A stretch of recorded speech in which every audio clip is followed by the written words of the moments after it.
Mike Montague, and I'm here with Arif Khan. And what are we going to talk about today, Arif? You know what, Mike? For the last year and then some, probably one of the most popular, most frequent headlines that's been out there has been in the real estate market.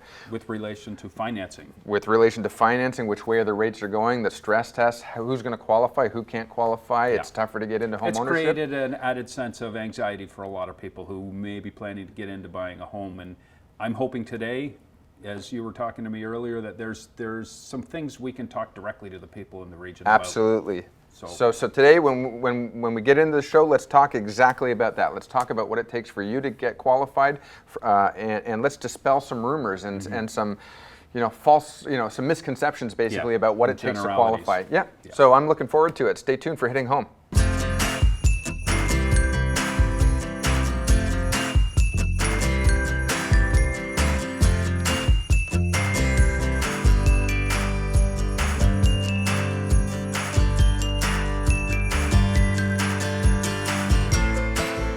Welcome to Hitting Home. I'm Mike Montague. I'm here with Arif Khan, who is a licensed mortgage broker for Barrie and area, actually all of Ontario, I believe. Yeah. So we're going to pick your brain a little bit today. Good. Because I know there's a lot of question, a lot of misinformation, or just confusion, let's call it, for people. A little bit of anxiety in going into get a mortgage. Mike, there's been so much talk in the market and in the headlines, if you will, for the last year and change about... Especially in the last year or two. It's going to be tougher. It's going to be harder. You're not going to be able to qualify. You're going to need 20% more to qualify. There's so much information that we're all getting inundated with. And let me put it to you this way. As a licensed mortgage professional, mortgage broker for the last decade plus, even my colleagues and I have to be staying on top of all of the proposed changes, what's coming down the pipeline. So for anybody at home where this isn't their skill set, where this isn't their 9 to 5, it's understandable that there's a little bit of uncertainty and some hesitancy to get into the marketplace. Yeah, and I mean, we're offering what are our opinions and observations, but you would advise... Absolutely, and that's great, and thanks for that segue there, Mike. I mean, plain and simple, you want to talk to your licensed mortgage professional. You want to find that person who you trust. And we're going to get into some scenarios today, and they're going to be realistic scenarios. They're going to be legitimate scenarios, but they're not going to be your specific scenario. So here's my disclaimer to you. Take the information that we're going to share today, make note of it, but then go and speak to your licensed mortgage professional because your situation's unique and the person you trust and are going to deal with, that's the best person to guide you. So I just wanted to get that out there. Thanks for that. So it's early in 2019. A lot of people, if they're thinking of buying or selling a home this year, they're probably starting now to put that together. So what advice would you have for people early on who are having the idea? I mean, as a realtor, I always tell people, talk to your financial expert before you come in, or before you head out and start looking at homes. So maybe you can elaborate on that from the perspective of a mortgage broker. Absolutely. Well, so here's the information that I would give anybody. First and foremost, we've all heard the saying, people spend more time planning their next vacation than they do their retirement. And retirement is essentially for maybe a quarter of your life, right? Yes. Well, here's the same thing. Here's the same thing. Yeah, hopefully. Here's the same thing that we can apply to this. You're about to make your single largest transaction ever in your life for most people. And it's important that you take the time to plan accordingly because comparison to what your neighbor or your colleague is doing at work or another family member, that really doesn't apply to you because you don't live their life, they don't live yours. You don't have their job, they don't have yours. You don't have their background, they don't have yours. And but we oftentimes get caught up in comparison. The next door neighbor got a new car, why don't I have a new car? You know what? I think if you actually took the time to investigate your next door neighbor's life, by the end of a few minutes, you might really be glad that you had yours. At the end of the day. So it is important to take the time to pause for a moment. You've decided you want to explore home ownership. That's terrific. Now let's back up a second. Let's analyze, where am I in my life? Exactly. What I take from that is there's a major difference between I cannot afford and I'm just not prepared. Correct. Your job is to get people prepared. That is absolutely key. So we're working with a licensed mortgage professional, and I say that I'm getting away from saying go talk to your bank.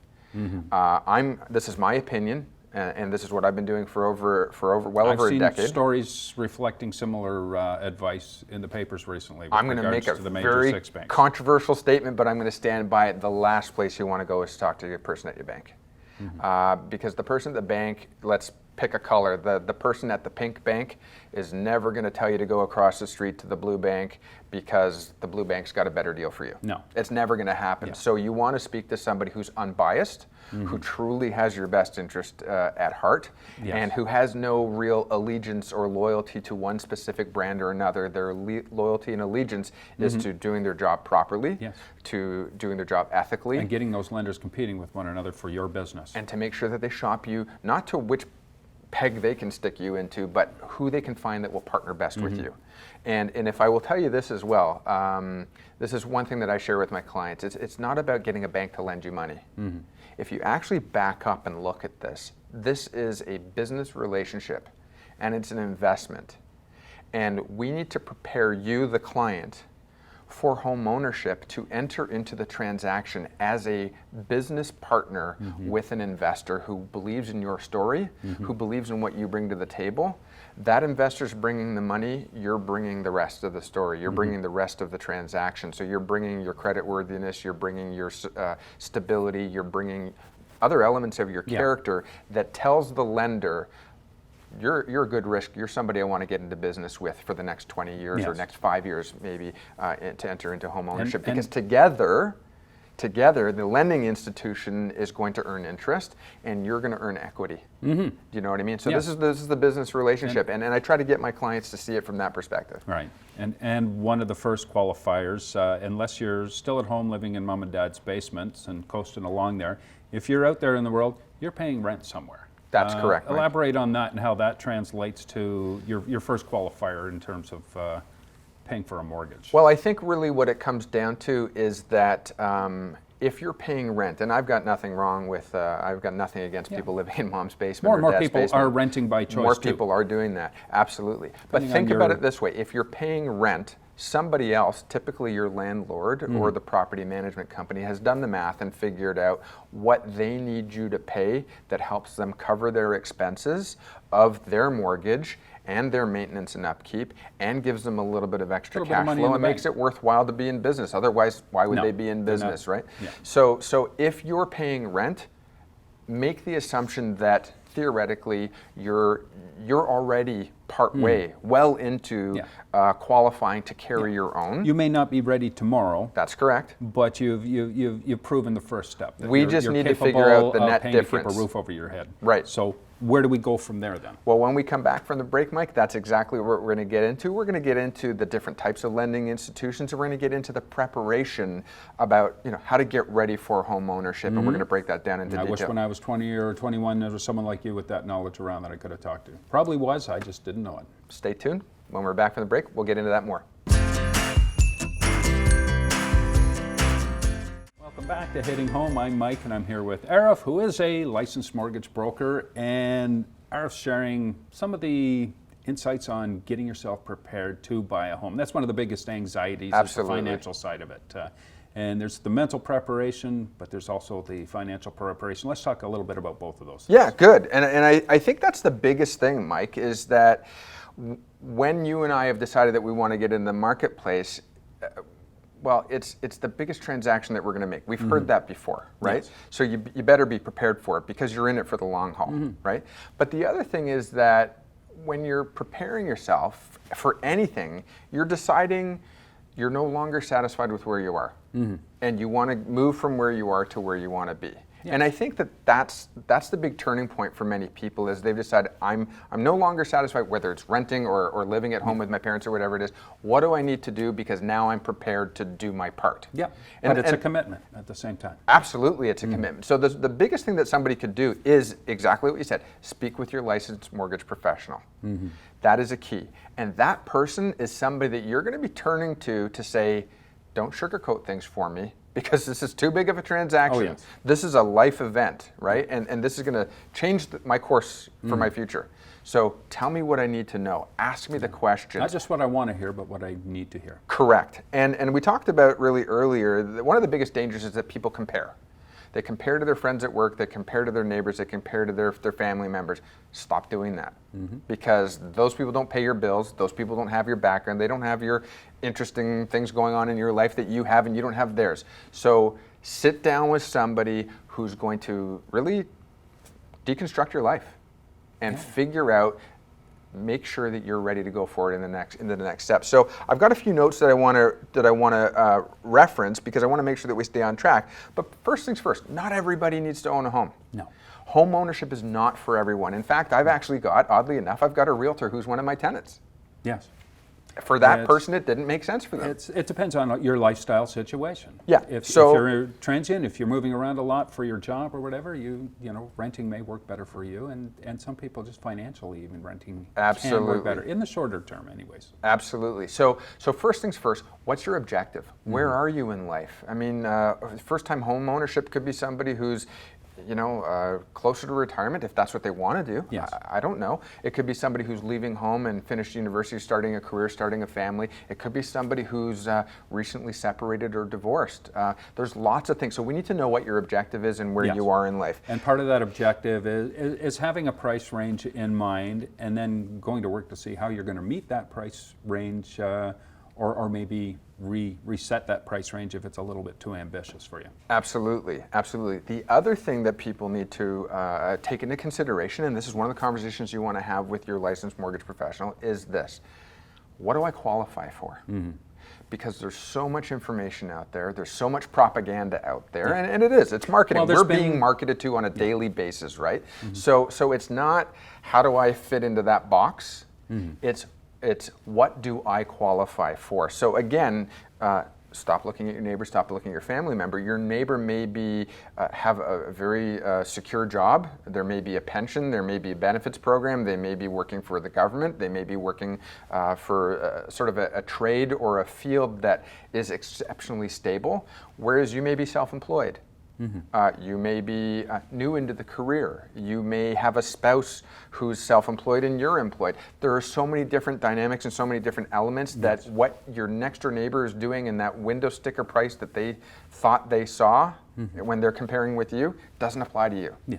Right? So we need to make sure that we actually just sit and zero in on you and your particular scenario. And so the challenge today with today's show is that, you know, whoever's watching at home, I don't know what your situation is. I don't know what your background is. So I can't possibly give you the exact route or solution for you today. But what I can tell you is that there are a series of questions that we need to know to get into to understand who you are, where you're coming from, and where you want to go. And so when you're speaking with your licensed mortgage professional, I've said this to you before about realtors, all right?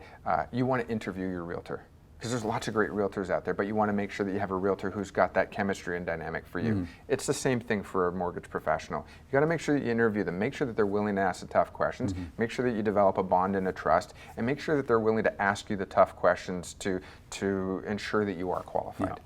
And one question I would ask you, Arif, without a doubt in the past year or so, the government, particularly the government of Canada, has, whether it was intentional or not, they've created fear and anxiety with the average Canadian with regards to buying a home. How much of that fear is substantiated, and how much of it is it something we just need to learn a little bit more to alleviate some of that fear? Well, that's a fantastic question, and I'm glad you ask it. I'm glad you bring it up, Mike.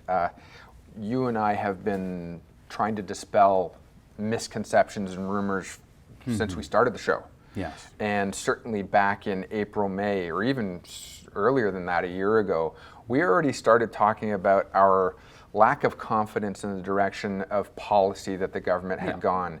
And we were essentially, you know, hedging our bets or calling it out, saying, you know what, we think this is, you know, creating a solution for a problem that doesn't yet exist, or it's hitting a thumbtack with a sledgehammer. It's not the right approach to be making. And you know what, it's not about good for us, we were right. It's, you know what, now the headlines and now mainstream media and the lobby associations, the realtors, lobbyists, and the mortgage association, they're finally starting to, and I think that the feds are starting to realize that this is a big issue, and that what they've done is actually outperformed their own expectations, and they've actually hurt the marketplace, and they've hurt the homeowner. Yeah. They've hurt the first-time homeowner. They've hurt existing homeowners who have challenges or scenarios that they need to address to improve their quality of life, and they've made it really, really difficult. But the question that you asked specifically about the stress test, I think can also be addressed in this one thing. First and foremost, our viewers need to recognize something. Stop using the term bank when it comes to finding the source of financing for your home purchase. Because yes, there are banks, but there are so many different lending institutions in Ontario, and they're not all banks. And they're not all the mainstream big six banks. The big six banks have 90% of the marketplace cornered. They've got the lobby, they've got the marketing machine.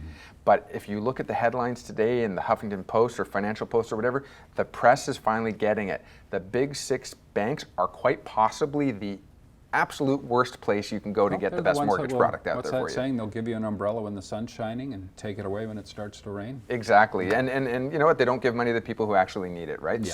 So that's something that you need to take into consideration. When we come back from the break, let's actually break into that. What are the different types of lending institutions, and how do we address that challenge that you exactly asked about, the stress test, and what does that mean to me, the homeowner? Yes. Okay, excellent. Yeah, we'll be right back.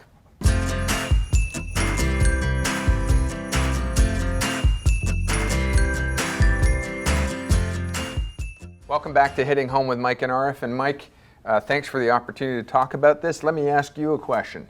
How many times, or have you ever run into the situation where you're working with a client, they're an excited buyer, or they're an excited seller, the seller's moving out of country, and the day before closing, or the 2 days before closing, that phone rings and suddenly you find out from the buyer, all of a sudden their financing fell through? It's happened a few times. It happened quite recently. The scrutiny is a lot higher now with the lenders than it has been in the past. And oftentimes between when you first apply for that mortgage and when the home closes, there's that recheck on the financing. If you've done something silly, buying a new car or something, it can affect that and impact that. And so, I'm gonna let the cat out of the bag. Yeah. There is a better than not chance that the person that the buyer was working with took a generic approach and didn't do their homework on who their client was.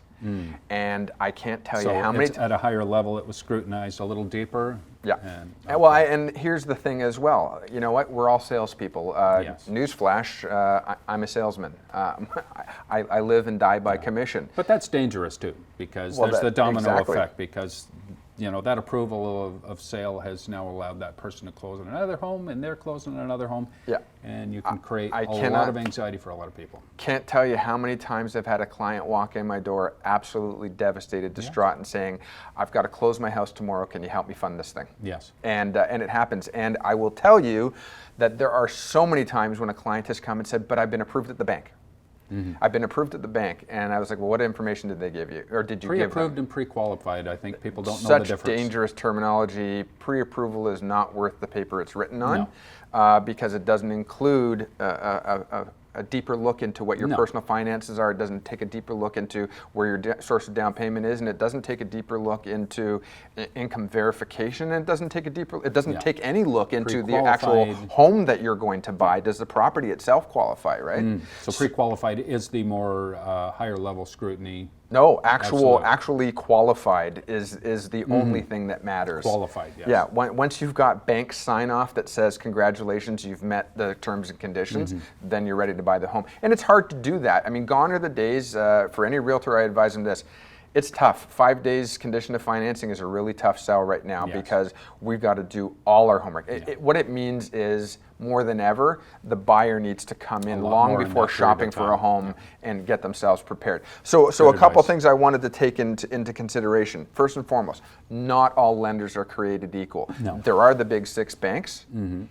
And that's great, and they do 90% of the volume. I'm not going to take anything away from that. And then there's everybody else in Ontario or Canada who doesn't qualify under those strict, stringent terms, that box, fitting into that box. But there are solutions. There are tons of lenders who don't require you to fit that stress test. There are lenders who don't even take income verification into consideration. Yes. I'm not suggesting that they're the ones that you're going to go with. I'm No. saying it's out there. But those Options are out there. Yes. You've heard the term common sense approach. There are lenders who say, for anybody who's self-employed, and I'm a big fan. I mean, I'm self-employed, and I'm a big fan of people who are self-employed. I love the self-employed community because they're the economic engine that really drives the country. We're frowned upon by the You're major self-employed. lenders. Yes. Absolutely. So for anybody who goes to work and punches a clock, so to speak, and comes home with a paycheck and a T4 at the end of the year, that's one thing. But for anybody else who is a sole proprietor, owns a restaurant, is a mechanic, is a plumber, whatever it may be, and has their own business, and has a gross income and a net income, and has an accountant who figures out your tax exposure of the in-between and helps mitigate taxes. And it can fluctuate from year to year. That's a double-edged sword, man, because it's tough, right? Yes. And so the big six banks really frown upon that. But there are lenders out there who say, oh, we get self-employment. So for anybody who's in that category, you really want to be speaking with a mortgage broker, because mortgage brokers will know who to take you to. Yep. But it's so important. If you just sit with somebody who says, tell me your date of birth, what's your SIN number, I'm going to run your credit, and how much do you want to buy, and I'll take a look at the purchase agreement, and we're going to send it in and see what comes back, run. Don't let them do it. Walk away. You want somebody who's going to take an hour or more and sit down and break it down with you and make sure that they understand that you need to be prepared to see this transaction through. So there are tons of questions that need to be asked, and I think it's important that people realize that. You know, there are people whose taxes might be slightly out of date. Again, I'm not endorsing that. I'm not condoning that. But there are lenders who will work with you to help you through that scenario. Bear in mind, really important, I'd be totally remiss if I didn't say this, for any convenience that you gain, for any benefit that you're going to take advantage of that maybe some of the alternative lenders, and that's not a negative, just some of the non-top big six banks are going to offer you, be prepared. There may be something that you have to trade off. It might be a tiny percentage in the price, in the rate. It might not.